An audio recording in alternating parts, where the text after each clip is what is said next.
चलतु आज जानी नेबा घंटा कंटा मिनिट कंटा सेकेंड कंटा कौन। तो ये चित्र माध्यम रे देखि पारुथिबे जोटा पतला लंबा अच्छी से सेकेंड कंटा तापर अच्छे मिनिट कंटा जोटा 10टा और 11टा मध्य अच्छी तापर दुईटारे जोटा अच्छी से घंटा कंटा। तो आज आम 3 कंटा उपर जानी पारिला और घंटा सब बेले आमको समय उपर दर्शाए। चलतु 10टी लाइन घंटा उपर जानी नेबा। 1 नंबर रे यह एक घंटा जहाँ आमको समय कही था।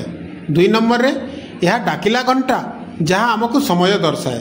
3 नंबर रे घंटा रे 12टी संख्या थाए जोटा कि आपण माने देखि पारुथिबे 1 रु 12 पर्यंत घंटा रे दिया जाइछि। चतुर्थ रे 2टी हाथ थाए एवं औ गोटी हाथ थाए जोटा कि सेकेंड कंटा घंटा कंटा और अन्यटी मिनिट कंटा देखाए।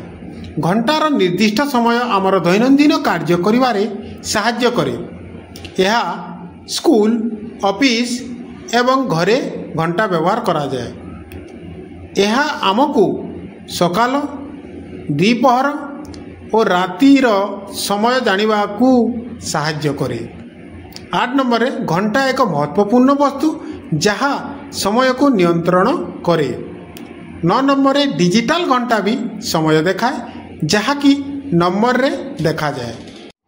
10 नंबर रे यही घड़ी आमको समय संचय और परिचालना सिखाए। आज एतिकी पुणी नुआ गोटे विषय नहीं कि आसिबा।